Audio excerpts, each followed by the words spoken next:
विश्वं नमस्ते तस्मै श्री गुरवे नमः तस्मै श्री गुरवे नमः।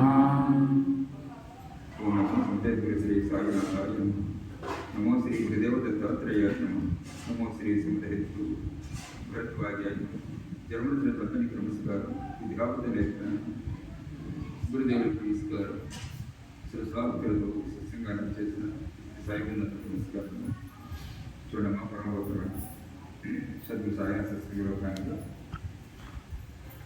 భగవాన్ భరద్వాజ ప్రవచనాలు శివరేఖాన్ని పూర్తి చేసుకోబోతున్నాం. ఎలా అయిపోయాను టైం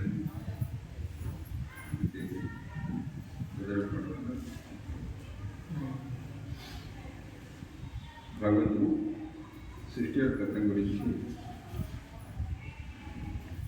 వివరించబడి జరుగుతుంది. మాస్టర్ గారితో భగవంతుడు సృష్టి యొక్క తత్వం దాంట్లో భాగంగా శాంతి కోసం వివరించుకుంటున్నాం కదా. పుట్టిన పెట్టేవారు ప్రతి మనిషి కూడా పూర్తి శాంతి కోసం ప్రాముఖ్యపడుతుంటారు. వాడి కోసమే చేసే పనులే పెట్టడం వాడి కోసం ఉంటుంది.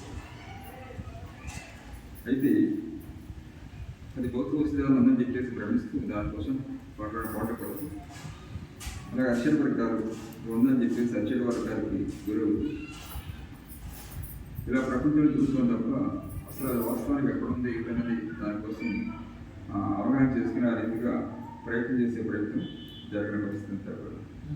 ఈ ప్రపంచంలో వస్తువు విశ్వవిద్యాలయంలో వాస్తవానికి పూర్తి శాతం ఎక్కడ కూడా లేదన్నది సకల మహనీయుడు అనుకున్నాం. ఒక లభించిన తాత్కారం మాత్రం లేదు. ఆ లభించింది కూడా లభించిన తృప్తితో మనసు ఉపశమించడం వల్ల అంతర్ముఖమయ్యి ఆనందసాగరమైన ఆత్మతో అంతోకంత టచ్ అవ్వడం వల్ల ఆ కాంక్షకు శాంతి అనుభవం తప్ప వాస్తవానికి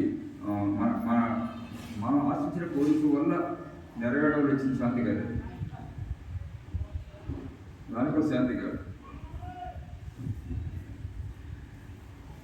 అంటే ఎప్పుడైతే మనం ఒక బలహీన కోరిక పెట్టుకుని దానికోసం తప్పించిపోతుంటాము, సంచలనం అయిపోతుంటాము, అశాంతి గురైపోతుంటాము, అది తీరగానే అమ్మాయి అనిపిస్తుంది మనసుగా అవుతుందంతా కూడా. రెండు ఆలోచనలకు అంతగా వెళ్ళదు. వెళ్ళలేదు కొంచెం తప్ప వెళ్ళలేదంటే అంతరం అవుతుంది అనమాట. అంత లోపల ఉంది ఆనంద సాగరం, అది బాలసముద్రం రావద్దు ఇక్కడ, చాలా టచ్ చేస్తుంది ఇక్కడ, అది ఆనందం అవుతుంది. అది అక్కడి నుంచి వస్తుంది ఆనందం, ఇక్కడికా చెప్తారు. మనకు నెరవేరడం ఆనందం లేదు. అంచేత మన కోరిక నెరవేర ఆనందం ఉన్నట్టయితే ఆ కోరిక ఎవరికి అందరికీ ఆనందం రావాలి. ఆ కోరిక అందరికీ ఆనందం రాదు. ఒక కోరిక ఒకటి ఆనందం అయితే ఇంకో కోరిక అదే కోరిక కూడా ఇంకొక వేడికి వస్తుంది, అదే కోరిక కూడా రసాయనం వేస్తుంది అంటారు వాడికి. అంచేత ఆ విషయంలో కానీ వస్తువు సంపూర్ణ కానీ ఆనందంలో అవసరం లేదు. అంచేత భౌతికంగా అనుకునే ఆనందం కూడా లోపల నుండి ఆ టైంలో వ్యక్తం అవుతుంది అనమాట. అంతా కూడా అదే కాస్త ఆ టైం అంతా ఇక్కడ కాస్తంత సమయం గడిచించేది మళ్ళీ పరిస్థితులు మారుతుంటాయి, కొత్త కొలుపులు వస్తుంటాయి, మెలిగిరి మనం పడిపోతుంది. దానిపై మన నిరంతరం అనుభవం వస్తుంది.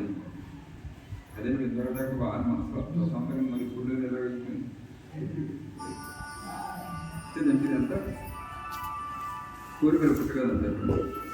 ఇచ్చేత అది తృప్తి శాంతి ఆనందం ఎక్కడ ఉందన్నది అది అక్కర్లేదన్నాడు ఎవరు పట్టుకుంటారు. అది లేకపోతే అది ఇంకే లేదని చెప్పారు. తృప్తి శాంతి ఉన్న కోరిక లేకపోతే జీవితంతో పని ఏముంది? జీవించడం అందుకోసం, జీవించడమే అందుకోసం. అది కరువైందంటే జీవితమే లేదు, జీవితం పనే లేదు.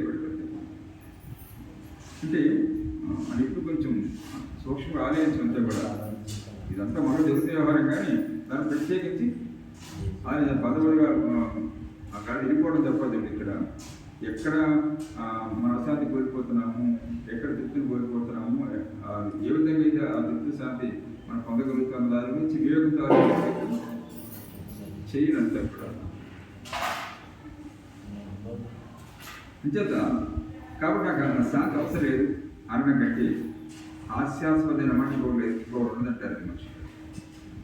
నాకు శాంతి అవసరం లేదు అనడం కన్నా హాస్యాస్పదమైన మాట ఇంకోటి లేదంటారు. అది అక్కర్లేని వాడికి జీవితం అక్కర్లేదు, శాంతి అక్కడ జీవితం అక్కర్లేదు. ఏమండి శాంతి ఉంది, మనకి మీద మనకు దొరకపోకుండా అని ఆశతోనే ముందు జీవితంతో ఉంది. అదే కోరిక, అది ఆనందం. దొరకపోతుంది అని చెప్పేసి అలాగా ఆశతో తీసుకుంటుంటూ ఉంటారు. అంచేత కాబట్టి భగవంతుడు సత్యమా అంటే సృష్టి ఎంత సత్యమో అంత సత్యం అంటారు. సృష్టి ఎంత సత్యం అంత సత్యం. ఏది? భగవంతుడు. భగవంతుడు ఏంటి? సృష్టి లేదు, ఇది విలువైనది అవునా కాదంటే మన జీవితంలో క్రిస్తు శాంతులు అనేవి ఎంత విలువైనదో అంత విలువైనది ఏది? జీవితం. అందుకని ఆధ్యాత్మం అంటే ఏమిటో తెలుసుకుని, ఆధ్యాత్మం అంటే ఏమిటో తెలుసుకుని మెలకువలో ఉండగానే నిద్రావస్థలో తృప్తి శాంతులు పొందడం ఎలాగో తెలుసుకుని దాని సాధన కోసం క్రమశిక్షణాపూరితమైన తర్ఫీదును అలవరుచుకుంటూ ఏది ఎందుకు ఎలా చేయాలో తెలుసుకుంటూ పోతేనేమో అదే సాధన అవుతుంది. అందుకని ఆధ్యాత్మం అంటే తెలుసుకోవాలి. ఆధ్యాత్మిక విద్య అభిజ్ఞానం అంటే ముందు తెలుసుకోవాలి. తెలుసుకుని మెలకువగా నిద్రావస్థలో ఉంటుంది. గాఢతలు ఏ తృప్తి శాంతి అందిస్తున్నాను అదే తృప్తి శాంతి మెలకువగా ఎలా పొందాలి కొంత ఎలాగ తెలుసుకుని ముందు అదే కదా. గాఢతలు ఏ తృప్తి శాంతి పొందుతామో అది మెలకువలు పొందడమే. లేదా తృప్తి శాంతి ఆనందం అదే సాధన ద్వారా పొందవలసింది. అదే ముఖ్యం. అంటే మనసు ఇంద్రియాన్ని ఉపశమనం చేయగలగాలి, నిలబెట్టగలగాలని చెప్పారు. ఆ రెండు అలా నిలబడిపోతే కాక ఆనందంగా ఆనందదాయకం చెప్పారు. దానికి అది ఎలాగో తెలుసుకుని దాని సాధన కూడా క్రమశిక్షణపూర్వకమైన తర్పేది. నా సాధన కోసం క్రమశిక్షణపూర్వటువంటి తర్పేది శిక్షణ పొందాలి. ఎవరు? సద్గురు సాంగత్యం ప్రయత్నం చేయగలగాలి. దాన్ని ఆలోచించుకుంటూ ఏది ఎందుకు ఎలా చేయాలో తెలుసుకుంటూ పోతేనేమో అదే సాధన అవుతుంది. ఎలా చేయాలి తెలుసుకోవడం. అది తెలియకుండా పోయినప్పుడు మూఢమైన ఆచారం వస్తుంది. మూఢమైన ఆచారం తెలుసుకున్నప్పుడు మన పిల్లలకు ఆకాశం గురించి నక్షత్రాలు వచ్చి అవి ఎందుకు అలా మెరుగుమని అవి ఎరుగుతుంటాయి, చంద్రుడు ప్రకృతి హెచ్చుతూ ఎన్నుకుంటాడు, భూమి ఎలా ఉంటుంది, మనకు కళలు ఎలా వస్తాయి, ఇలాంటి విషయాలను చెప్పడం ప్రారంభిస్తే పిల్లలు ఎంత ఆసక్తిగా వింటూ ఇంకా ప్రశ్నలు వేస్తారు.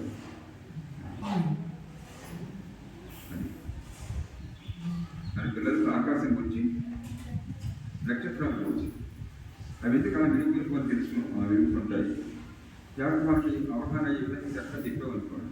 ఇప్పుడు చంద్రుడు అన్న తప్పుడు ఎందుకు తగ్గుతుంటాడు, మరి హెచ్చు తిరుగుతుంటాడు, భూమి ఎలా ఉంటుంది, మన కళ ఎలా వస్తాయి, మన కళ వస్తాయి, ఎలా వస్తాయి, ఎందుకు వస్తాయి, ఇలాంటి విషయాలను చెప్పడం ప్రారంభిస్తాయి. పిల్లలు అంత ఆసక్తిగా వింటూ ఇంకా ప్రశ్నలు వేస్తారు. కానీ అదే విషయాన్ని పాఠంగా చెప్పడం ప్రారంభిస్తే వినదు.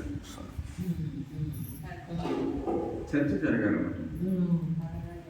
పాఠంగా చెప్పిపోతాలే అనుకుంటారు. ప్రారంభిస్తే వినదు. అక్కడ చదువుకుంటూ పోయిన ఇక్కడ ఎవరంటారు? చర్చగా చెప్తేనే బాగుంటుంది. ఇక్కడ చర్చ చేసినప్పుడు అందరూ కూడా మనసు దగ్గర కూడా చెప్పి ఆలోచిస్తుంటారు. ఇక్కడ చదువుకుంటూ పోతుంటే పడుతుంటారు, కవి పోయి చెప్పుకుంటుంటారు, జరిగిపోతున్నట్టాయి కూడా. గదేశ పాఠం చెప్పడం ప్రారంభిస్తే వినరు. ఇక్కడ బలవంతంగా చెప్పవలసి ఉంటుంది. అది అది ప్రశ్నించినప్పుడే వాళ్ళు వెతుకుంది, వాళ్ళ హృదయంగా వింటారు. అంటే ఆ రీతిగా చెప్పే ప్రయత్నం చేయగలరు. వాళ్ళకి ప్రశ్నించి రాబట్టే ప్రయత్నం చేయాలి. ఇక్కడ మనం చెప్తున్నప్పుడు మన నోరు నొప్పి పుట్టవలసిందే, కానీ మనం చెప్పలేనంతగా ఎంతో ఆసక్తిగా అడుగుతారు. ఏంటి మనం డైరెక్ట్గా మనం చెప్పడం మొదలు పెడితేవాడు చెప్పలేందుకు ఎంతో ఆసక్తి అడుగుతారు. తెలుసుకోవడం అనే ఆసక్తి వల్ల మనం ఏ విషయాన్నైనా ఆలోచించి తెలుసుకుంటాము. తెలుసుకోవడం ఆసక్తి పడతాం. అది మనకు ఉండాలి. ఉండాలి. ఈ విషయం తెలుసుకునే ప్రయత్నం చేస్తుంటాము. ఆసక్తి ఉండాలి, తెలుసుకునే ఆసక్తి ఉండాలి. మనకే తెలియనుకుంటే ఒకటి సత్యం విన్నాము, దాని గురించి పరిశోధించాము. అంతకంటే శ్రేయస్కరమైనది మరొకటి లేదని తెలిసింది. అప్పుడు మనకు నమ్మకం కలుగుతుంది. ఉదాహరణకి పలానా మందు మీరు ఉపయోగించండి, మీకు ఆ వ్యాధి నయమవుతుంది అని వాడు చెప్పారు. చూద్దామని ఊరుకోవడము, లేక ఆ మందులు తెప్పించుకుని వాడకుండా ఉండడము చేసామనుకోండి. ఆ మందు తెప్పించుకుని వాడకు ఉండడము చేసామనుకోండి, దాని తగ్గదు కదా. చూద్దానికి అప్పుడు తగ్గదు, తెచ్చుకుని వేసుకోకపోయినా తగ్గదు, కొంచెం కూడా తగ్గదు. అలా కాక ఆ మందును వాడు చూస్తామనుకోండి, వ్యాధి తగ్గింది. అప్పుడు నమ్మకం కలుగుతుంది. ఇప్పుడు మళ్ళీ అనుమానం వస్తుంది, మనకే తగ్గిందా లేక ఈ వ్యాధి వ్యాధులు అందరికీ ఎవరికైనా తగ్గిందా, తగ్గుతున్నదని తెలిసినప్పుడు ఆ మంది ఇప్పుడు విశ్వాసం కలుగుతుంది. అందరూ తగ్గుతుందంటే చాలా మంచిదనమాట. దాని కూడా విశ్వాసం కలుగుతుంది. మన జాగ్రత్తలు వాడతారు, మరి 10 మందికి చెప్తామంటారు. సైన్స్లో కూడా అంతే. మన కోసమైన వాటిని, మనం గ్రహించగలిగిన వాటిని తీసుకుని వాటి మీద ఆధారపడి ఒక ప్రతిపాదన చేసుకుంటాం. సైన్స్ ప్రతిపాదన మీద ఆధారపడి మళ్ళీ ప్రయోగం చేస్తారు. అప్పుడు వచ్చిన సమాధానం సరిపోయినట్లయితే ఆ సిద్ధాంతం సరైనమాట. ఒక ప్రాజెక్ట్ తీసుకుంటారు, ప్రతిపాదన చేస్తారు. మన దానిపై ఎక్స్పెరిమెంట్ చేస్తారు ల్యాబ్లో. కరెక్ట్ రిజల్ట్ వచ్చింది అనుకోండి, చూస్తారు, మళ్ళీ చేస్తారు, అని ఇంకొకరు కూడా చేస్తారు అనుకోండి, వాళ్ళకి అది వచ్చింది అనుకోండి, కరెక్ట్ అనమాట. అది ప్రతిపాదన చేస్తారు. అది అప్పుడు పబ్లిసిటీ చేస్తారు, వాసన అంటే అందరూ చెప్తారు. అప్పుడైతే సమాధానం సరిపోయినట్లయితే ఆ సిద్ధాంతం సరైనది అనమాట. అట్లే భగవంతుడు ఉన్నాడు అని విన్నాను, బాగున్నా చెప్పేసి విన్నాను. అలా ఉన్నాడని చెప్పిన వాళ్ళందరూ ఏమేమి చెప్పారు, ఎవరైనా చెప్పిన ఏమేమి చెప్పారు ఎవరి కోసం, ఆ భగవంతుడి ధర్మాలు ఏమిటో తీసుకుని ఈనాడు అందరి చేత అంగీకరించబడుతున్న ఆధునిక శాస్త్ర విజ్ఞానం ద్వారా ఆలోచించాము. భగవంతుడి ధర్మాలు ఏమిటి తీసుకుని ఈనాడు ఆధునిక సైన్స్ అండ్ టెక్నాలజీ, సైన్స్ అందరూ అంగీకరించబడుతున్న ఆధునిక శాస్త్ర విజ్ఞానం ద్వారా ఆలోచించాము. అది సత్యమై ఉండడం తప్ప ఇంకొక మార్గం అయితే మనకు మన మనసుకు దొరకపడింది. ఆ సత్యమై ఉండడం తప్ప ఇంకొక మార్గం ఏదైనా విషయం పూర్తి మనకు దొరకపడింది. అప్పుడు ఇది అది ఉపయోగకరమైనదా కాదా అని ఆలోచిస్తే ఉపయోగకరమైనది అని తెలుస్తుంది. సత్యమైన విషయం ఈ జీవితానికి తృప్తి, శాంతులు లక్ష్యమైన కనుక మనం అంగీకరించి దానిని పొందాలని ప్రయత్నిస్తే ఆ లక్ష్యం అనేది మనకు సాధ్యమవుతుంది.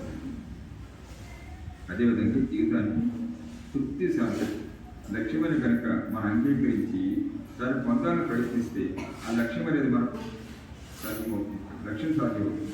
అందుకని మనిషికి మాత్రమే ధర్మాలు సత్యం, మనిషికి మాత్రం ధర్మాలు సత్యం.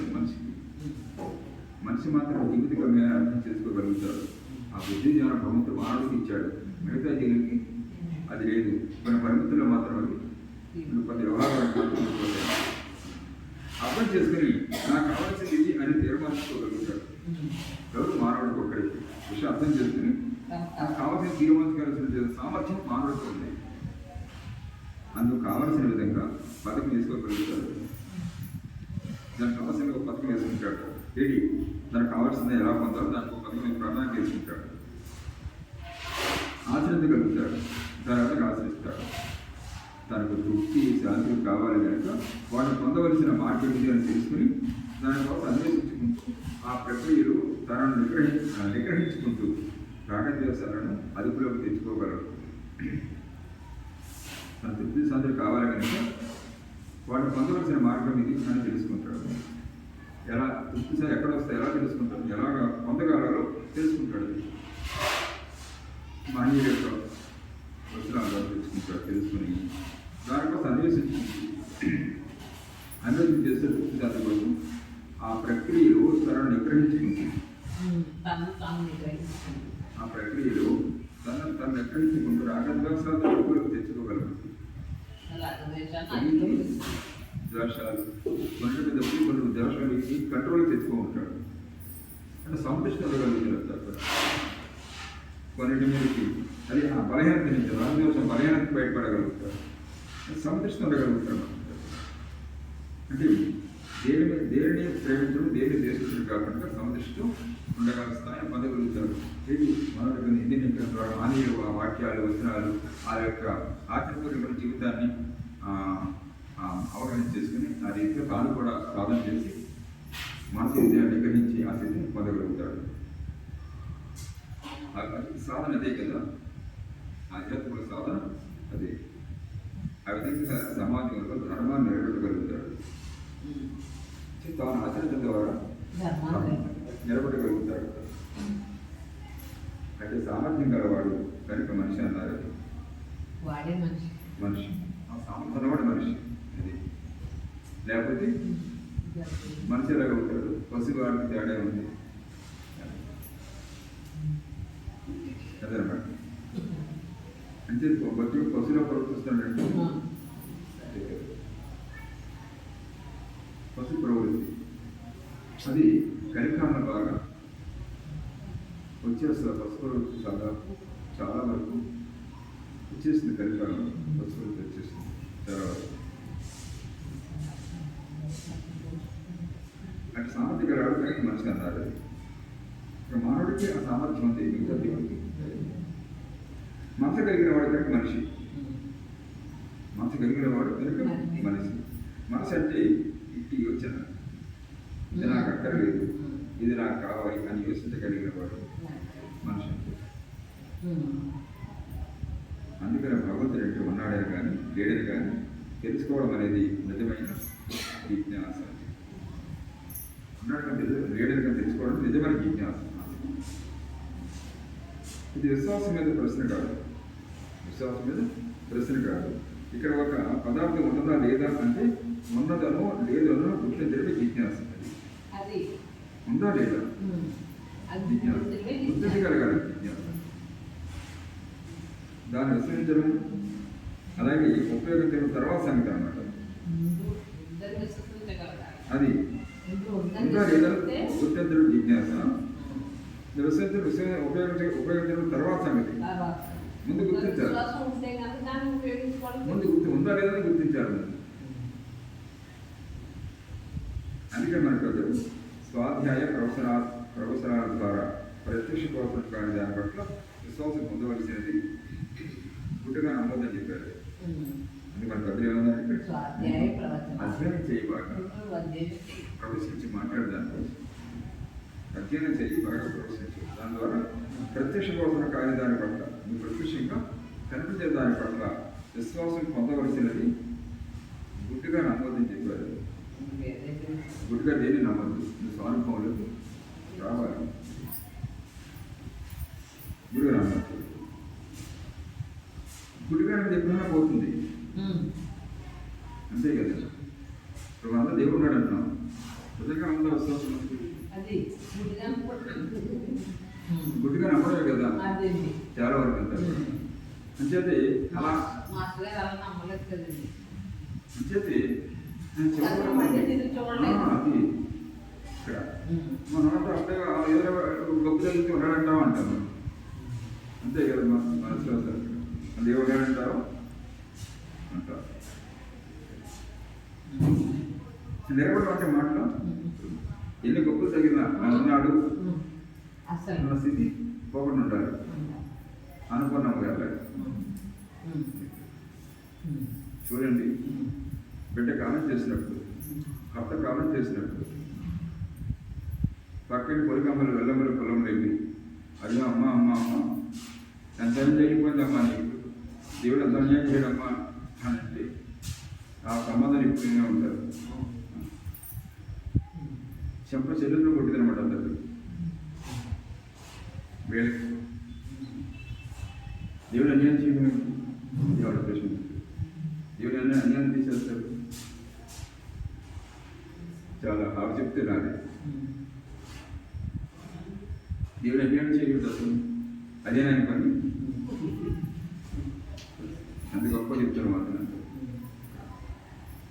అటువంటి ఇష్టపడి నిజంగానికి ఇంత అంత ఎప్పుడు నిలబడగలిగింది మహత్యం. అది నిలబడడం సామాన్య విషయం కాదు. చేత అది చెప్పాలంటే భగవంతుడు పూర్వజన సుఖం ఈనాడు ఇచ్చాడో తెలియదు, కానీ నిజంగా తల్లి స్థితి మాత్రం అద్భుతం సార్.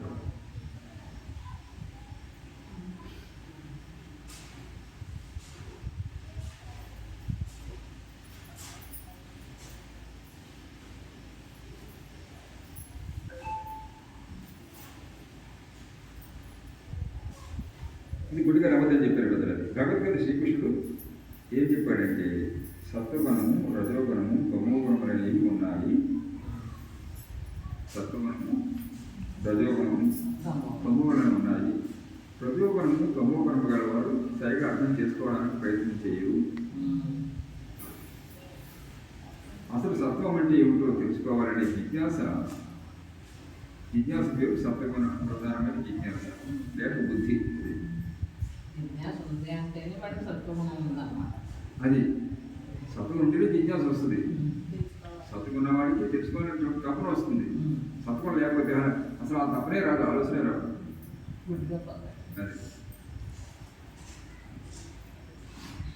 అది అసలు తత్వం అంటే ఏమిటో తెలుసుకోవాలని జిజ్ఞాస పేరు సత్వగుణ ప్రధానమైన జిజ్ఞాస లేక బుద్ధి. అది మనిషి యొక్క తత్వం ఏమిటి, జీవిత పరమార్థం ఏమిటి, జీవిత పరమార్థం ఏమిటి అని ఆలోచించే మనస్సు సాత్వికమైన మనస్సు. అది సాత్విక మనస్సు ఉంటేనే ఎటు వచ్చి ఆలోచిస్తాడంతా. ఇక్కడ మనిషి యొక్క తత్వం ఏమిటి, జీవిత పరమార్థం ఏమిటి, జీవిత పరమార్థం ఏమిటి, అసలు ఎలా ఆలోచించే వాళ్ళ మనసులో లక్షల్లో కూడా దొరుకుతారు. ఇక్కడ అంటే దాన్ని సంపాదన చేసుకుంటాను, వివరంగా చేసుకుంటాను, స్లీపర్ వేసుకుంటాను, ఈ పిల్లలు చేస్తాను, వాళ్ళు పెళ్ళి అయిపోతాను, ఆనందం ఉండేది. ఇదే తప్ప అది ఇక్కడ. అంతేకాదు అసలు ఎందుకు వచ్చాము, ఇది పరమాత్మ ఆలోచన ఎవరికి ఉంది అసలు ఎలా చూసినా ఇదే తప్ప. ఇందులో సత్యగుణ ప్రధాన అంతా ఖాళీ వేస్తాడట. ఆలోచన కూడా సత్యగుణ ఉన్నవాడు అన్నమాట.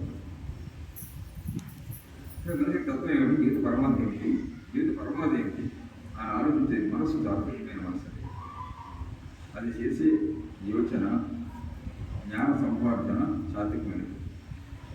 అది చేసే ఆలోచన, దానికి సంబంధించిన జ్ఞానాన్ని పొందడం సాత్వికమైందట. సత్వగుణ ప్రధానమైన దాన్ని పొందుల శ్రద్ధ సాత్వికమైన శ్రద్ధ.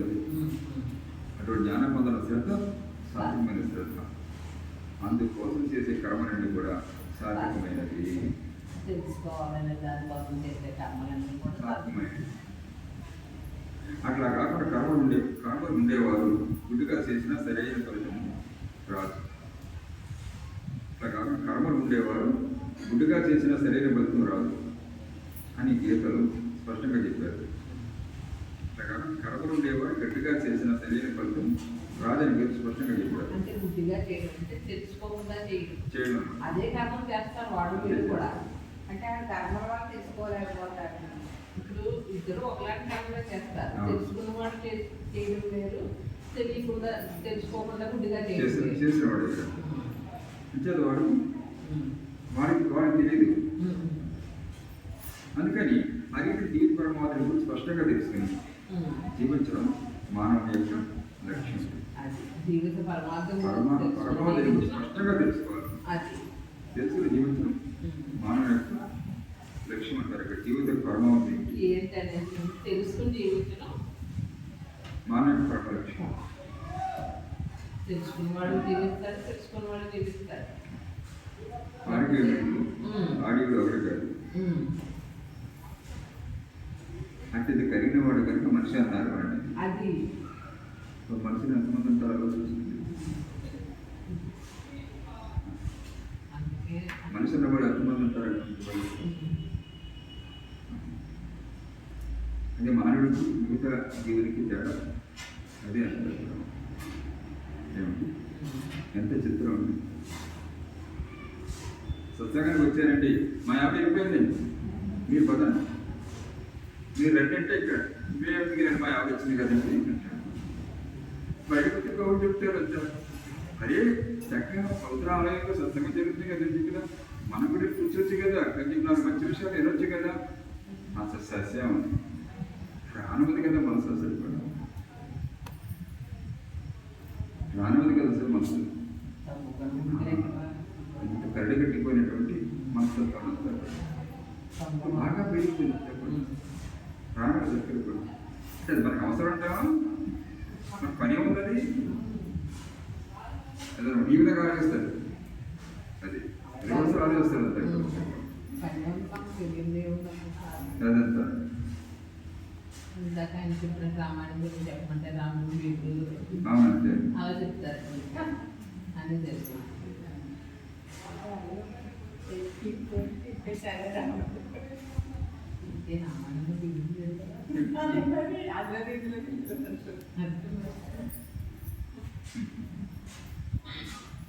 అంటే తెలియబడి కనుక మనిషి అన్నారు కనుక ఇది సత్యమా సత్యం కాదా అని విసిగిస్త మనిషికి సాధ్యమై ఉంటారు.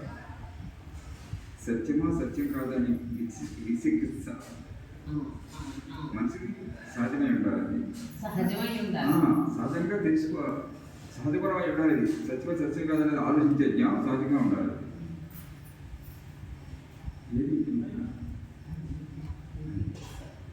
వాడికి కేవలము అంతే కదమ్మా, ఇది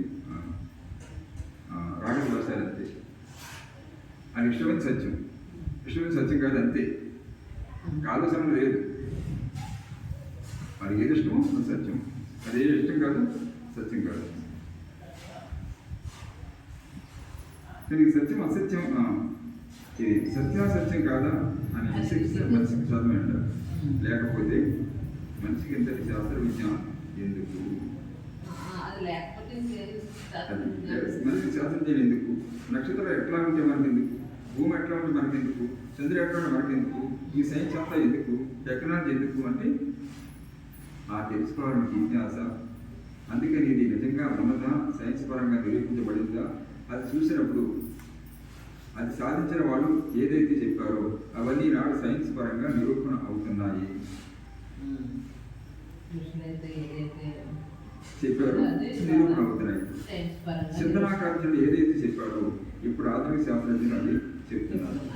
ఇప్పుడు కొన్ని వందల వేల సంవత్సరాల పూర్వం నాగార్జునాచార్యుడు చెప్పినటువంటి ఇప్పుడు శాస్త్రవేత్తలు నిరూపిస్తున్నారు. వారు చెప్పిన వాటిని రెండింటిని ప్రక్కపక్కన చూస్తే ఎవరు చెప్పినది ఏంటో రచయితల పేరు చెప్పకపోతే ఎవరు చెప్పలేరు. ఇద్దరు చెప్తూ ఒకలా ఉంటుంది. అది శిక్షణ తత్వాన్ని గురించి పూర్వపురుషులు చెప్పిన దాన్ని, ఎప్పటి శాస్త్రజ్ఞులు చెప్పిన దాన్ని చూస్తే ఏది పూర్వపురుషుల అభిప్రాయం, ఏది ఆధునిక శాస్త్ర అభిప్రాయం తెలుసుకోలేము. అంత స్పష్టంగా చెప్పారు మన ఋషులు. శిక్షణ తత్వం గురించి, పరమతత్వం గురించి, గౌరవ శాస్త్రం గురించి ఇదంతా వాళ్ళు తెలుసు. రహస్యాన్ని తెలుసుకున్న వాడు ఈ సృష్టి గురించి తెలుసుకోలేని వాడు. ఋషులందరూ పేరు ఏ నాకు తరమలానికి మా ఋషులందరికీ కూడా స్పష్టంగా తెలుసు. కానీ ఏంటంటే దాని వీళ్ళు పబ్లిష్ చేయలేదు. ప్రజలకు అర్థం అవసరము అంతవరకు మాత్రం అంతే. ఇచ్చేదంటే అది కొన్ని విషయాలు పబ్లిష్ చేయడం వల్ల వీళ్ళు కలిగే ప్రయోజనం కన్నా నిరాశ ఎక్కువ. దాన్ని మన ఋషులు ఎంతవరకు అవసరం అవి మాత్రం చెప్పారు తప్ప అది దుష్పరిణామాలకు అవకాశం ఉండి ఈ భౌతిక విజ్ఞానాన్ని వారు బహిర్గతం చేయలేదు. చేస్తే సృష్టి ప్రమాదం చెప్పేసి వీళ్ళకి విలువలు తెలుసు. లోకా సంస్థ సుప్రభావంగా తెలుస్తుంది. ఇక్కడ పాశ్చాత్యకి అది తెలియదు, పాశ్చాత్యకి అది తెలియదు. ఇక్కడ అంచేది కొంత అనుభవం చదివింది. ఇక్కడ కనబడి అని చెప్పేసి ప్రయత్నం చేసుకోవడం ఇక్కడ ఇలా కోసం ఆకాశానికి ఇలా వ్యక్తి ఇక్కడ ఎప్పుడు కూడా ఎప్పుడు గౌతమ బుద్ధుడి కాలాగానే ఉంది. ఈ సైన్స్ సిద్ధాంతాలు కూడా కనిపెట్టాడుగా ఈసారి ప్రత్యక్షంగా చదివాను మాట. అటు మా మేధావులంతా కూడా ముందు అది పరమాణు సిద్ధాంతం, ఉద్యోగ సిద్ధాంతం ఏదైనా చూస్తారని కూడా ఇవి దాసిని ఇక్కడ బహిర్గతం చెయ్యొద్దు, లోకం త్వరగా నాశనం అయిపోతే బహిర్గతం చేసినట్టయితే అని చెప్పేసి మేధావులంతా కూడా వాడిని వచ్చేసారు అంతా కూడా.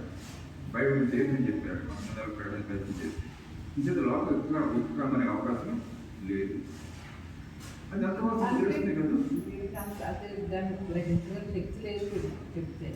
అంటే వారికి ఏంటంటే విలువ నశించుకునే సమాజం, నైతిక నశించుకునే సమాజంలో ఈ సిద్ధాంతాలను సభ్యులు చేయడం ఇక్కడ దుర్గం చేస్తారు. ఉదాహరణ సెల్ ఫోన్ ఉంది,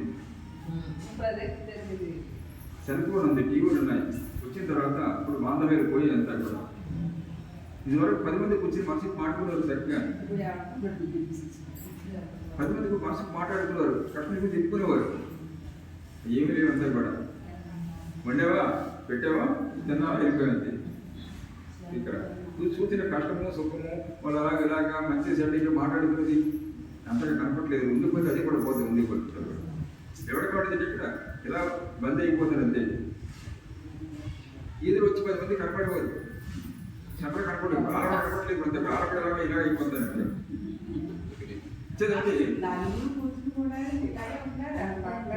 అంతే కూడా నువ్వు ఎవరు కూర్చున్నా ఇలా ఉంటారు అంతే కూడా. ఈదురు జనం కనపట్లేదు అని జనం పగలైతే పని మీద వెళ్ళి కూడా కనపడతారు తప్ప కాదు పొద్దుకోకపోతే ఈదరు కనపడలేదు. కత్తి పెట్టినట్టు ఉంటుంది, కనపడలేదు. ఎవరికి వాళ్ళే సెల్ ఫోన్ టీవీ కట్టిపోతారు అందరికి కూడా.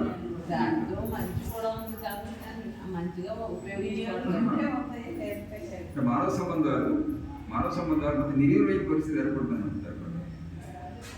రాబోయే కాలంలో చాలా భయంకర వృత్తి ఏర్పడుతుంది అనమాట. మానవ సంబంధాలు ఏకుండా అంటారు, పరస్పరం తయారైపోతుంది అంటారు. ఈ టెక్నాలజీ సంకర బాధకున్నాం, దేనికి బాధపడండి ఏంటి ఇక్కడ సెల్ ఫోన్ టెక్నాలజీ ఎంత బాధకున్నామో అంత వినాశకరమైన పరిస్థితి ఏర్పడిన. మంచి మన పూర్వులు తెలుసు, మన ఋషులకు తెలుసు అంతా కూడా. అంచేది టెక్నాలజీ మన ఋషులకి పరమాణానికి అంతా పడతాయి. వాళ్ళందరికీ అందరూ తెలుసు ఇక్కడ. కానీ అది వస్తే మాత్రం ఎక్కువగా మనజాలు మానసికంగా శారీరక నిర్వీర్యమైపోతుంది శక్తి అంతా కూడా. ఈనాడు చూడండి సెలవుని సగం లాగేస్తాం మనం పట్టుకుని అసమని ఎలా పెట్టి కూర్చుంటే అయ్యి రేడియేషన్ చేద్దంటారు. శక్తి ఏమైపోతుంది అంతా కూడా. కలిసి వచ్చేస్తున్నాయి, శరీరం శక్తి ఏమైపోతుంది, మనసు లేట్ అయిపోతుంది, బయట అయిపోతుంది అంతా కూడా. ఇదే విక్రమ అది విడిచిపెట్టయితే చాలా ఆరోగ్యంగా ఉంటాం. తెలిసిపోతుంది సెల పెట్టుకుంటే చాలా సరి పక్కన పెడితే ఒకలా ఉంటుంది. నాకు తెలిసిపోతుంది ప్రత్యక్షంగా చూస్తున్నట్టయితే అంత తేడా ఉందంతా కూడా. గిరీలు అయిపోతుంది కూడా. ప్లస్ ఇంకోటి ఏంటంటే ఇప్పుడు జనాలు పూర్వం ఉండే ఎక్సర్సైజ్ పూర్వం ఇప్పుడు జనానికి లేవు. ఆడవాళ్ళు మగవాళ్ళు లేవు అంతా కూడా. శరీర కసరత్తు లేదు మనిషికి. ఇది వచ్చిన కదా మొత్తానికి పిల్లలు కూడా ఆడుకోవట్లేదు. పిల్లలు కూడా ఆడుకోవట్లేదు ఇక్కడ. ఎక్కడ వచ్చిన తర్వాత ఆడవాళ్ళు కూడా కసరత్తు లేదు అంతా కూడా. ఏముంది ముంగోడ పడలేదు కదండి, ముంగలు వడగొట్టలేదు, కూర్చోలేదు అంతా కూడా. దేవుడు 20-30 ఉన్నారు వయసులో వాళ్ళు కూడా కూర్చోలేదు వాళ్ళంతా కూడా. పరిస్థితి అంతా కూడా ఎలా పొందుతారు వాళ్ళు ఆరోగ్యంగా? పరిస్థితి ఏమిటి? అంత భయంకరమైన రాబోతుంది అంతా కూడా టెక్నాలజీ వాళ్ళంతా కూడా. ఎక్కడ ఎంత ఉపయోగం ఉందో అంత వినాశపడుతుంది. వినాశం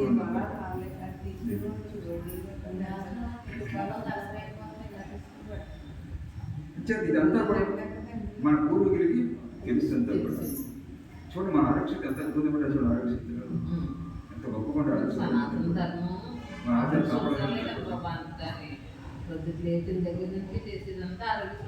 అంటే శిశువు ఏంటంటే ఇది ఆరోగ్య సూత్రమే కాకుండా అది ఒక సెంటిమెంట్లో సంస్కృతిగా మార్చేసారు ప్రజలంతా కూడా. చక్కటి ధర్మాన్ని ఆశ్రయిస్తే మంచి మానసిక ప్రోత్సాహం, శారీరక ఆరోగ్యం, అన్ని పొందవలసింది వెళ్ళిపోతారు మానవులంతా. అది పక్కన పెట్టినాడు అర్థమంతా వచ్చింది మనకంతా. నేను చూస్తున్నా కదా ఇక్కడమ్మా ఇంటిలో వాళ్ళంతా వాళ్ళు ఇంట్లో ఉండి తినవాళ్ళు కూడా పర్మనెన్స్ పని చేయాలి. అది శత్రువు. పర్మనెన్స్ బాగా చూడాలి, పర్మనెన్స్ ఇల్లు కడగాలి. వాళ్ళంతా 2 రోజులు కూడా గాడి ఎక్కడి నుంచి వస్తుంది? చేయాలి మంచి. పైగా టైల్స్ వచ్చి మొత్తానికి నాశనం అయిపోతుంది ఆరోగ్యం. ఇచ్చేద్దాం అటాచ్ బాత్రూమ్, అటాచ్ కిచెను, ఏమండి టైర్స్ ఏం లేదంతా కూడా ఎటువంటి కసరత్తు లేదంతా కూడా ఎలా పనిపోతారు అంతా కూడా ఆ ఇంటి పని కూడా అవి కూడా పంపని చేసుకోవాలి అందులో స్టేటస్ అంతా కూడా ఇంకా ఆరోగ్యం ఎక్కడి నుంచి వస్తుంది చేత కలిసి ఆ పనులను చేసుకుంటే ఆరోగ్యం ఉంటుంది అది లేని పరిస్థితి అంతా కూడా చాలామంది ఈ టెరస్ మీద అంతా కూడా అలాగే ఆరోగ్యం నాశనం అయిపోతున్నాయి సో పరిస్థితులు చూస్తున్నాం స్వయంగా డబ్బులు ఉన్నాయి వెనకాల డబ్బులు ఉన్నాయి కానీ ఆరోగ్యాలు లేవు నాశనం అయిపోయించేదంటే శరీర కసరత్తు లేదు వ్యాయామం లేదు వ్యాయామం లేకపోతే శరీరం కుళ్ళిపోతుంది నాశనం అయిపోతుంది అంతా కూడా మనసు పడైపోతే శరీరం కుళ్ళిపోతుంది ఆరోగ్యం పాటు చేస్తున్నాం అందరూ మన పక్కన చక్కగా చెప్పారు సరిపోతుంది ఇక్కడ చలికాలంలో రుబ్బురోలు తిరగ విసరడం పిండి రుబ్బడం మజ్జిగ చేయడం ఎంత ఎక్సర్సైజ్ ఆడవాళ్ళకి అక్కడ ఎక్సర్సైజ్ ఏముంది ఆడవాళ్ళకి అంత చక్కగా వాళ్ళు పొలంగా చేయకపోయినప్పుడు కూడా ఇంట్లోనే పనులు చేసుకుంటే మన జాతరకు ఆరోగ్యం తక్కువ ఉండేవారు ఇప్పుడు ఏది అసలు ఆరోగ్యం ఎక్కడి నుంచి వస్తుంది ఇప్పుడు 10 మంది భోజనం పెట్టారంటే ఏంటి దేనికి ఇది క్యాటరింగ్ అరే కనీసం వండి పెట్టారు కనీసం ఆ పట్టులు వండి పెట్టారు అని చూపించేటంటే ఒక 50 మంది 100 మంది వండి పెట్టేసి పెట్టాలండి ఇక్కడ అంటే టైం ఎంజాయ్మెంట్ ఉండదని బాధ కవర్ చెప్పుకోకూడదు ఎంజాయ్మెంట్ చేయడం ఉండదని అని తెచ్చి పెడతాడు తింటుంటే మనం పెట్టుకోవాలి కూడా ఇలాగ ఇరేసర్ వేస్తుంటారు మనదని చెప్పేసి మరి వంటలు పెట్టి కూర్చుని కుదరదని చెప్పేసి శుభ్రంగా అక్కడ ఆర్డర్ చేస్తారు ఇలా ఎంజాయ్మెంట్ చేస్తారు అది ఎంత ఏంటి ఇక్కడ ఇలాగా బర్త్డే భోజనం 10 మంది బసి 100 మంది అన్న బయట భోజనం ఇవన్నీ చేస్తుంటే తెలిసిన వాళ్ళు చేస్తున్న పని అంతా కూడా చెప్పిన వాళ్ళకి ఎక్కడం అలా అది చిత్రం ఏంటంటే ఇక్కడ కొంతమంది ఏంటంటే పని ఎక్కువైపోయి ఆరోగ్యం పాడు చేసుకున్నట్టు పని లేకుండా ఆరోగ్యం పని ఆరోగ్యం పాడు చేసుకున్న వాళ్ళు 90% ఎక్కువ పని ఎక్కువ ఆరోగ్యం పాడు చేసుకున్న వాళ్ళు అక్కడెక్కడ 10% ఉంటారు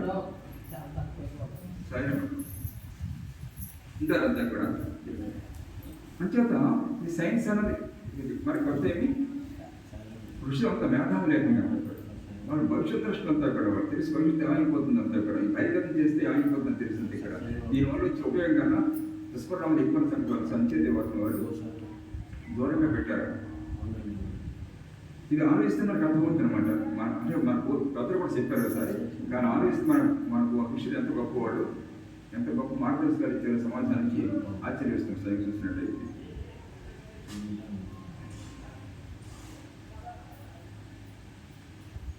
శిష్ట తత్వానికి వచ్చి పూర్వపురుషులు చెప్పిన దాన్ని ఇప్పుడు సాధులు చెప్పిన దాన్ని చూస్తే ఏది పూర్వపురుషుల అభిప్రాయం ఏది ఆలోచనల అభిప్రాయం తీసుకోలేము ఇక్కడ పేరు చెప్తే తప్ప అంత స్పష్టంగా ఉంటుంది అంచేత చెప్పాలంటే సైన్స్ అండ్ టెక్నాలజీకి చక్కగా సరిపడేది ఏంటంటే సనాతన ఒకటి మిగతా ఏ మతం కూడా కరెక్ట్గా సరిపోద్ది అంతా అంచేత దీంట్లో అర్థం పరమాత్మ ఉంది తాత్వికత ఉంది సైన్స్ ఉంది మన సంస్కృతి సాంప్రదాయాల్లో ఆచార సాంప్రదాయాల్లో ఎంతో సైన్స్ ఉంది అలాగే ఎంతో తాత్వికత ఉంది అంత ఆలోచనలు ఎన్నో ఉన్నాయి అంతా కూడా కానీ ఇదంతా కూడా ఈనాడు ఈ మూర్ఖత్వ భావాలన్నీ కూడా పక్కన పెట్టే పరిస్థితి ఏర్పడుతుంది చూస్తున్నట్టు వెరిపోకడంతా కూడా వెరిపోకడంతో ఎందుకంటే వాటికి నిర్వచనం ఒకే రకంగా ఉంటాడు సైంటిస్ట్ కానీ నిర్వచనం ఒకేలాగా ఉంటాడు అదే విధంగా ఇటీవల కాలంలో కూడా రమణ మహర్షి రామకృష్ణ పరమహంస వంటి వారిని తీసుకున్నట్లయితే అటువంటి మహాత్ములు అన్ని మతాల్లోనూ ఉన్నారు ఇద్దరు ఏంటంటే భగవదనుభూతి పొందినటువంటి మహాత్ములందరూ కూడా వేదాంత చర్చ కానీ తర్కం కానీ చేయలేదు చిత్రం ఏంటంటే భగవదనుభూతి పొందినటువంటి మహాత్ములందరూ కూడా వేదాంత చర్చ కానీ తర్కము కానీ చేయలేదు వాళ్ళు చెప్పించుకుంటే సంబంధం ఆచరిస్తా లేదా సూటిగా జీవితంలో ప్రయోగం చేశారు అప్పుడు వాళ్ళు భగవంతుడికి వచ్చి స్పష్టమైన నిర్వచనం ఇచ్చారు వీళ్ళు ప్రపంచంలో అన్ని మతాలకు చెందిన వారు ఉన్నారు ఉన్నారు. చూడడానికి ఒక మతం మరొక మతంలో సిద్ధాంతపరంగా ఏకీభవించదు. చూడడానికి అది మూలంలో చెప్తే ఒకటి ఇక్కడ చూడడానికి ఒక మతం మరొక మతంతో సిద్ధాంతపరంగా ఏకీభవించదు. కానీ ఆ మతాల్లోని పరిపూర్ణత చెందిన మహాత్ములు ఆ చరమస్థితిలో ఉంది. ఆ చరమస్థితిలో తమకు పరమాత్మ గురించి ఏ అనుభవం ఏంటో చెప్పని మాత్రం అది చెప్పిన మాత్రం ఒకటిగానే ఉన్నాయి. బాహ్యంగా చూస్తే ఈ పై పరిపాలనటువంటి పై ఆచార సాధన పక్కన పెట్టేస్తే ఏమండి, మేము పూజ చేయము, మీరు పూజ చేస్తారు, మేము ఫోటో పెట్టుకోము, మీరు ఫోటో పెట్టుకుంటారు అని ప్రశాంత్ అనకూడదు, మీరు పెరిగారు పూజ కలగకూడదు. ఇదే మతం అంటే ఈయన ఆశ్రయిస్తే దేవుడి భక్తులు మాట్లాడు. ఎంతటి దుర్మార్గ మతం అంటే ఇక్కడ ఇదే మతానికి ఉన్నారన్నమాట. దాంట్లో ఆ పూర్వంతో పొందిన మూలంలోకి వెళ్ళినట్టయితే అక్కడ ఇది కనపడదు. ఈ పై పరిమాణ ఆచార్య పట్టుకుని వీళ్ళు ఇదే మతం అనుకున్నారు తప్ప లోకంలో చూసేదంటుంది.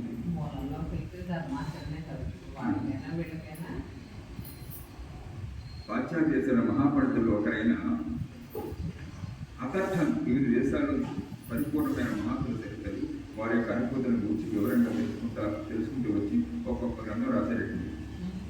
పాశ్చాత్య దేశాల్లోని మహాపండితులు ఒకరైనటువంటి అతర్థన్ అని చెప్పేసేటువంటి వివిధ దేశాల్లోని పరిపూర్ణమైన మహాత్ముల చరిత్రలు వారి యొక్క అనుభూతుల గురించి వివరంగా తెలుసుకుంటూ వచ్చి ఒక్కొక్క గ్రంథం రాశారట. అది చదివితే మనకు తెలుస్తుంది. ఒకరు వైష్ణవ సాంప్రదాయంలోని వారి పరిపూర్ణ ఉండవచ్చు, మరొకరు బౌద్ధంలో పరిపూర్ణ ఉండొచ్చు, మరొకరు ఇస్లాంకి చెందిన వారే ఉండవచ్చు, పరిపూర్ణ ఉండవచ్చు. కానీ వారి కలిగిన ఆధ్యాత్మిక అనుభూతి సరిగ్గా ఒకేలాంటి పదార్థంలో చెప్పడం చేస్తారు. మౌనాలు ఉపదేశిస్తారు. పై ఆచారాలే వేరువేరుగా ప్రోత్సహిస్తుంటారు. చూడండి, మాకు చూస్తున్నాం కదా, మన ముస్లిం మహాశక్తులు ఎన్నో మనం చూస్తున్నాము. ఇదే ఇక్కడ అలాగే బౌద్ధులు కూడా ఎంతో మహాత్మను చూస్తున్నాము. మూలంలో వ్యక్తి ఒకే సత్యం కనిపిస్తుంది. మినర్ చదివాము, కొత్తగా ఉంటాడు. అలాగే విశ్వసత్యం పొందినటువంటి ముస్లిం యొక్క చరిత్ర చదువుతున్నాము. అక్కడ మూలకెళ్తే అదేగా కనపడుతుంది, అక్కడ కొత్తగా కనపడుతుంది. మన మహాయోగులతో చెప్తుంది అనుకుంటే సత్యవంత అది సాయిరాజ్ చెప్పిన, రమణ చెప్పిన, అలాగే నా పరమహంస చెప్పిన, వివేకానంద స్వామి చెప్పిన, అలాగే ఎంతో మహనీయులు అంటారు. కొన్ని వేల మంది మహనీయులు ఉన్నారు తర్వాత క్రమంలో. వీళ్ళంతా చెప్పిన మోహన సూత్రాలతో చూస్తున్నట్టు మోహన వ్యక్తి ఒక చేస్తుంది అక్కడ వేరే కనపడలేదు అంతా కూడా. అందుకని ఈ ఆధ్యాత్మికత సత్యపడడానికి ఈ దగ్గర ఏమైనా నిరూపణ ఉందా?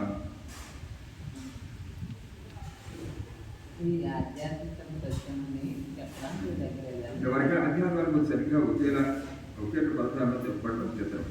అందుకని ఆధ్యాత్మిక సత్యపడడానికి మీ దగ్గర ఏమైనా నిరూపణ ఉందా అని అతను అడిగితే, అతడు ప్రపంచంలో ఆధ్యాత్మిక అనుభూతిని పొందిన వాళ్ళు ఎవరెవరైతే ఉన్నారో వారందరి అనుభూతి ఒకేలాగా ఉంది కనుక ఒకే ప్రయోగం చేసిన వాళ్ళందరికీ ఒకే ఫలితం వచ్చినప్పుడు అది సైంటిఫిక్ అంగీకరించడానికి సరిపోతున్నది కనుక దీన్ని కూడా అంగీకరించకపోవడానికి అవకాశం లేదు. సైంటిఫిక్ ప్రయోగం ఒక శాస్త్రాలు చేశాడు, అదే పద్ధతి, ఇంకోటి చేశాడు, అదే పద్ధతి, ఇంకోటి అదే పద్ధతి వచ్చింది. వీళ్ళందరూ ఒకలా వచ్చినప్పుడు కాదనకు అవకాశం లేదు. అలాగే ఆధ్యాత్మిక సాధన చేసి పూర్వత మహనీయులు ప్రతి ఒక్కరు చెప్పింది. అది బౌద్ధం కావచ్చు, జైనం కావచ్చు, సనాతనం కావచ్చు, లేకపోతే ముస్లిం మతం కావచ్చు, ఏ మతం కావచ్చు. ఆధ్యాత్మిక పరిపూర్ణత పొందిన మహనీయులు చెప్పుకునే విషయం ఒకలాగా ఉన్నప్పుడు ఏదైనా ఎక్కడ అవకాశం లేదని అవకాశం లేదు కదా. కానీ దీన్ని కూడా అంగీకరించుకోవడానికి అవకాశం లేదు. ఇక్కడ ఆధ్యాత్మిక అంగీకరించుకోవడానికి అవకాశం లేదు. కొట్టడానికి అవకాశం మాత్రం లేదు. ఈ వాస్తవం అనేది నిరూపణ అవుతుంది. ఆయన రాశాడు సైంటిఫిక్ ఎంతో మానవుడు కృషి చేసి వీళ్ళందరూ అనుభవం తీసుకొస్తే ఒకే సత్యం ఒక అనుభవం వచ్చిందట. కాబట్టి వెనుకటిలాగా భగవంతుడి విశ్వాసము అమాయకత్వానికి మౌఢ్యానికి సంకేతమైన ప్రోప్రాయాన్ని సమాధిలోని సమయం తీసేయాలి. వెనుకటిలాగా భగవంతుడి విశ్వాసము అమాయకత్వానికి భగవంతుడు అంటే ఇది గుడ్డుగా నమ్ముతున్నానికి అమాయకులు ఏమండి మూఢులు మౌఢ్యానికి సంకేతమైన దురప్రాయాన్ని సమాజం నుంచి తీసివేయాలి. ఇది విజ్ఞాన సంకేతం. అంచేది చెప్పాలంటే భగవంతుడి అనుగ్రహం వల్ల భరత మహానుభావులు అనే సాంగత్యం దొరికింది. ఎంచేదంటే మాస్టర్ గారి చిత్రం చూస్తే ఎవరు కూడా భగవంతుడు ఇది మూఢత్వాన్ని కానీ లేకపోతే బలహీనత కానీ అని చెప్పే అవకాశం లేదు. ఎంచేదంటే ఆయన మూఢుడా, ఆయన బలహీనుడా, గుడిగా దైవాన్ని నమ్మాడు ఆయన. అంటే రీసెర్చ్ చేశారు జీవితంలో దైవం గురించి అంతా కూడా. అలా చేసిన వాళ్ళు ఆధ్యాత్మిక ఎవరు దొరుకుతారు మన సైన్యంలో? పోనీ ఆయన సామాన్యుడా, ఐఎస్ మహారాజు కదా, ఆయనకి ఏం తక్కువ? ఆయన రెండో తీసుకుంటే అవసరం వచ్చింది. బుద్ధుడికి ఏం తక్కువని ఇల్లు వదిలించుకుంటే అరణ్యం పెట్టాడు ఆయన. ఇలా ఎంతమంది మహానుభావులు అది శబ్దం చేసి జీవితాన్ని పొందారు.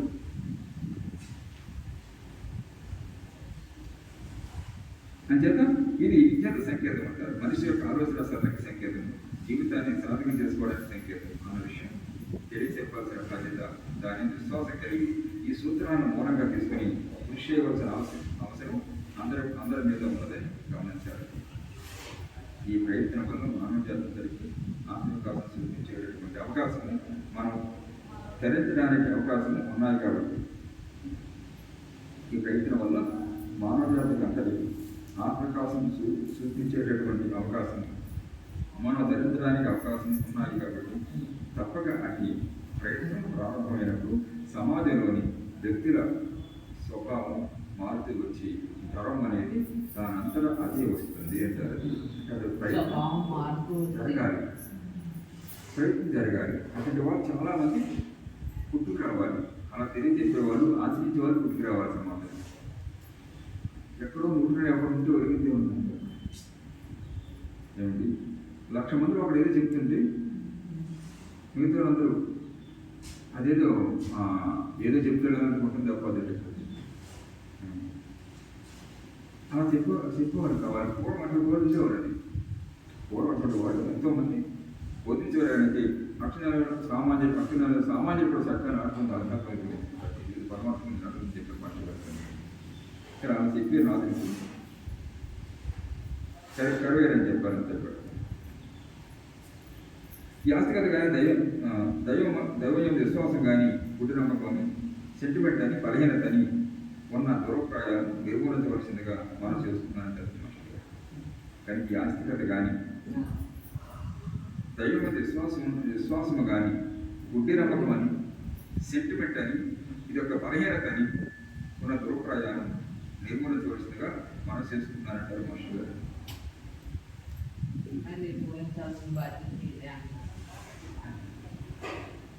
ఈ విధంగా మనిషి చేసేటటువంటి కృషి చక్కటి యోచన సంకేతం. ఇలాంటి వాటి జీవన చేతి కృషి చేస్తాడు. అది మంచి ఆలోచనకి సంకేతం. ఆత్మవిశ్వాసానికి, భగవంతుని పట్ల విశ్వాసానికి సంకేతం ఉంటారు. అలా చేసే కృషి ఆత్మవిశ్వాసానికి, భగవంతుని పట్ల విశ్వాసానికి సంకేతం ఉంటారు. అటువంటి విశ్వాసం ఇది మనోవికాసానికి, మనుగడకు అవసరమైనటువంటి మూల ప్రాతిపదిక. ఇది మనోవికాసానికి, మనుగడకు అవసరమైనటువంటి మూల ప్రాతిపదిక.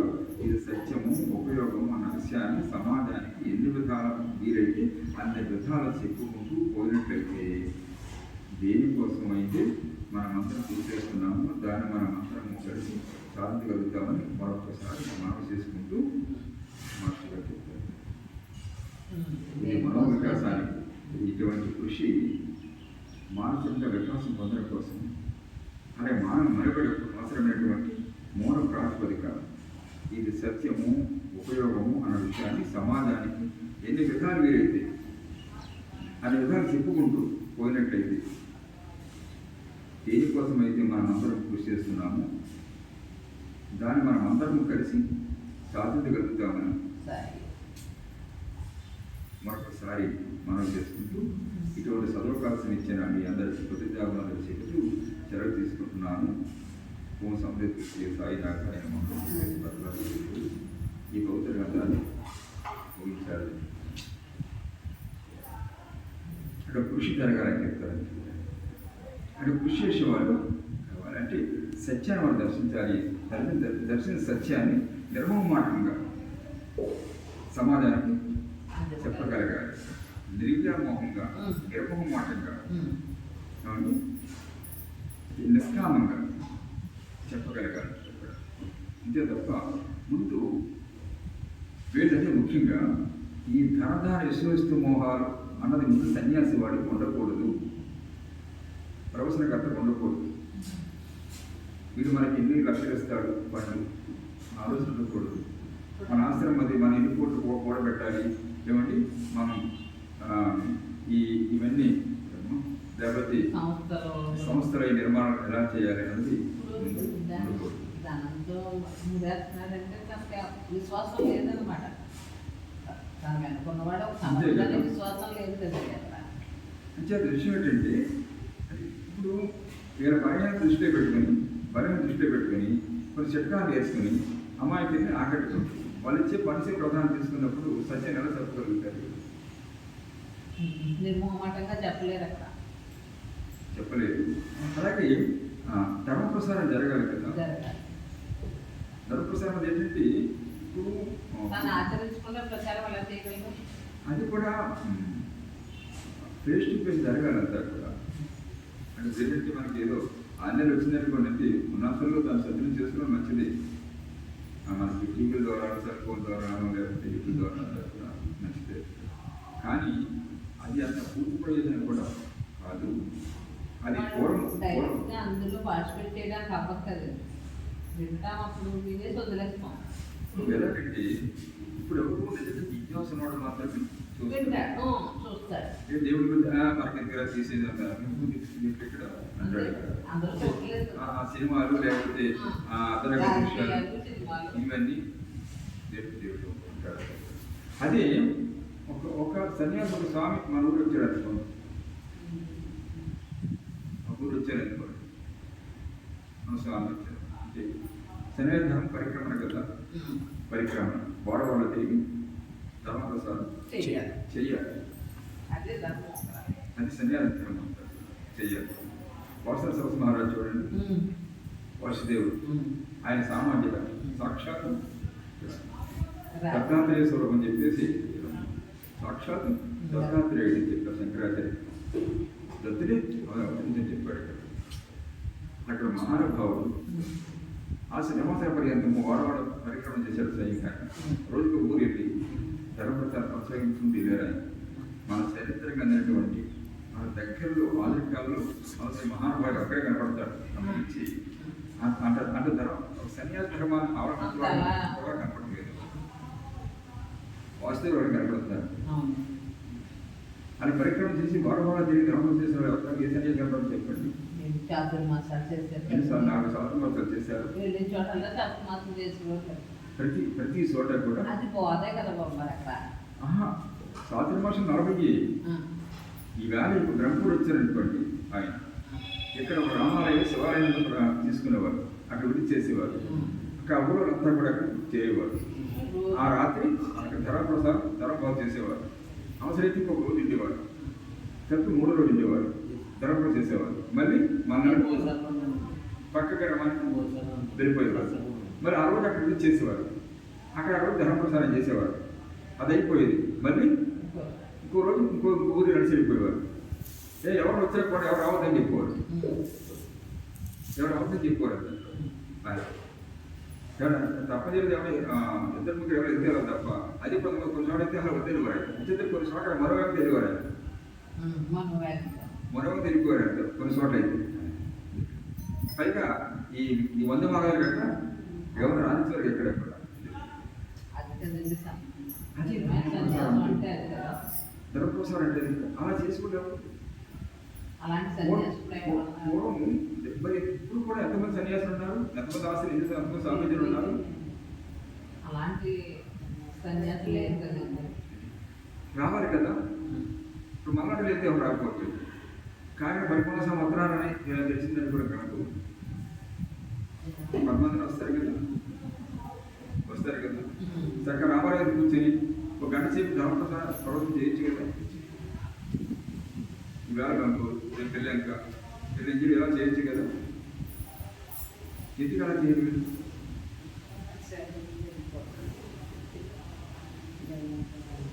అది ఎంత చక్కగా వంటపడుతుందో అలా చేస్తే. ఇలా ఎంతమంది ఉన్నారు స్వామి? మరి ఒకవేళ ఎవరు తీసుకొద్దారన్నా సామాన్యం అందుబాటు ఉండదు. అని 1,000 లక్షలు ఎక్కడ ఖర్చు పడతారు సామాన్యం? 1,000 లక్షలు ఖర్చు పెట్టి ఎవరు తీసుకురాగలుగుతారు?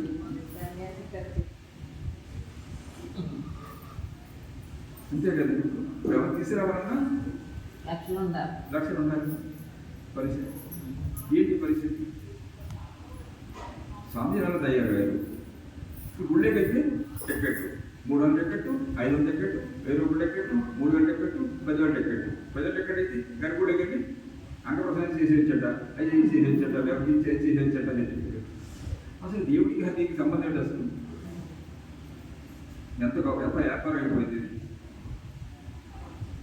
దౌర్భాగ్య పరిస్థితి అంతా కూడా. అంత సిగ్గుపడాలి సనాతనం అనేది చేస్తున్న పరిస్థితి.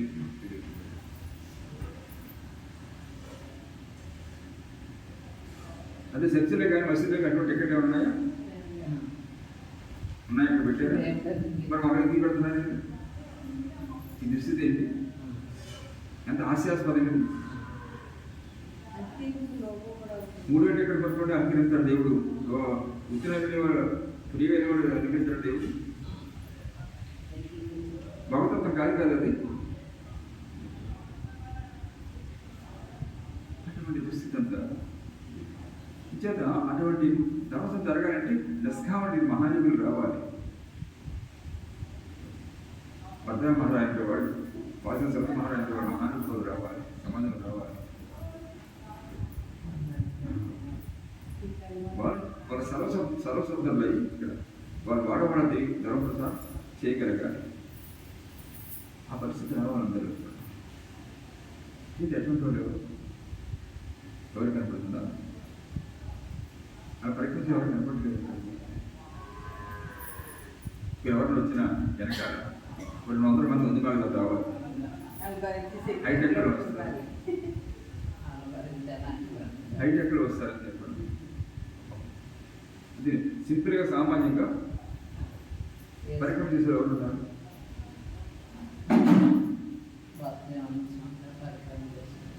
అంటే మహానుభావులు అంటే ఒకసారి చెప్పారు. బహుశా చేతులు ఆయన ఆకారం అనిపిస్తున్నాం.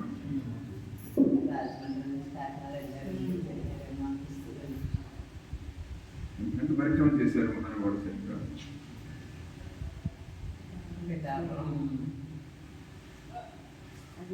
ఆలోచించారు పెట్టామని తెలియదు కదా చెప్పారు. ఇదమ్మా అటువంటి తపస్సు జరగాలి. అంటే మన ఋషులు ఆదిగ్రంథ రాసి పక్కన పాడలేదు అంతే పెట్టేవాడు. శిష్యుల ద్వారా వాడవాడ ప్రసారం చేశారని చెప్పారు. రామాయణ మహాభారత భాగవతం అంతా కూడా వాడవాడ ప్రసారం చేయించారు. శిష్యుల ద్వారా ఋషుల ద్వారా ప్రసారం చేయించారు చెప్పారు. ఇప్పుడు ఇదే ప్రసారం ఇది. దానికి నడుగు కట్టారు కదా సైనికులు.